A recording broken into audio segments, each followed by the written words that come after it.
Minecraft'dagi siz bilgan va bilmagan horror faktlarni ko'rib chiqamiz.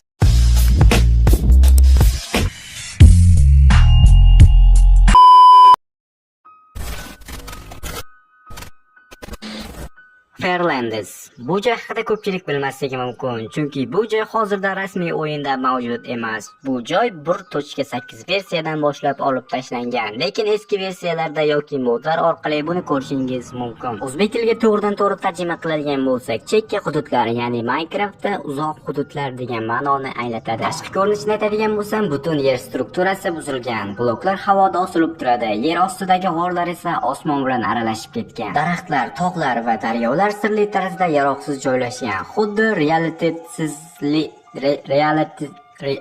what the Afsonaga ko'ra, ko'pchilik o'yinchilar bu joyga chiqqach Minecraft odatdagidek o'yin emasligini his qilishgan. Ba'zi o'yinchilar u yerda ko'zli mavjudotlar, sirli Steve va hattoki koddan yasalgan tirik mavjudotlarni ko'rganini aytishgan. Ular orasida eng mashhuri Fairlands monster hisoblanadi. Bu mavjudotning shakli to'liq emas, harakatlari juda ham g'alati, ovozlari esa buzilgan glitchga o'xshaydi. Agar Fairlandsda tunda yotsang, ba'zan chatga noma'lum matnlar chiqishi mumkin. Ba'zida o'yinchi joyidan siljimaydi. Bu yerdagi tortishish umuman boshqacha. Ekran to'satdan statik bo'lishi va Minecraft o'z-o'zidan yopilib qolishi mumkin.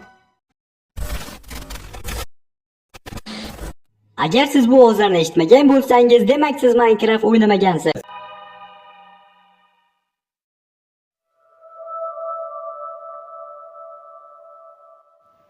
Aynan mana shu ovozlar biz g'orga tushganimizda bizni qulog'imizga eshitiladi. Xo'sh, keling bir o'ylab ko'raylik. Aslida bu ovozlar Minecraftga nima uchun qo'shilgan? Albatta, atmosfera yaratish uchun. G'orlar Minecraftda va haqiqiy hayotda ham qorong'u, yolg'iz va noma'lum joylar sifatida ko'riladi. Shuning uchun ularni realistik va biroz qo'rqinchli qilish uchun bu tovushlar ataylab qo'shilgan. Bu tovushlar o'yinchining diqqat e'tiborini oshirishni va bu g'or ichida xavf borligini bildirishni anglatadi. O'yinchi qanchalik pastda bo'lsa va eng kamida 3 ta blok qorong'u bo'lsa, bu sound effektlar sizga aniq eshitiladi.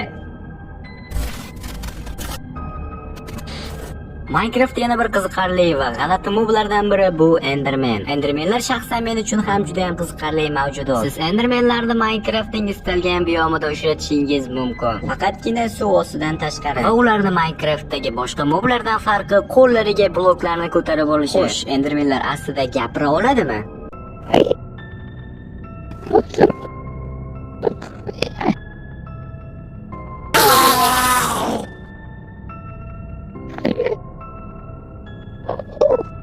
Shaxsan o'zim Endermanlarni spawn qilganda ham ular menga nisbatan hey yoki hello degan so'zlarni aytishdi.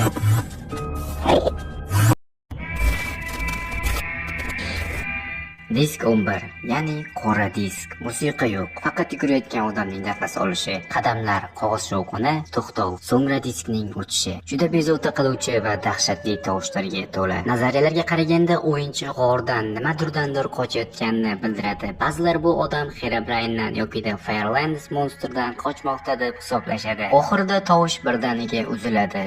Bu odam halok bo'lganini bildirishi mumkin.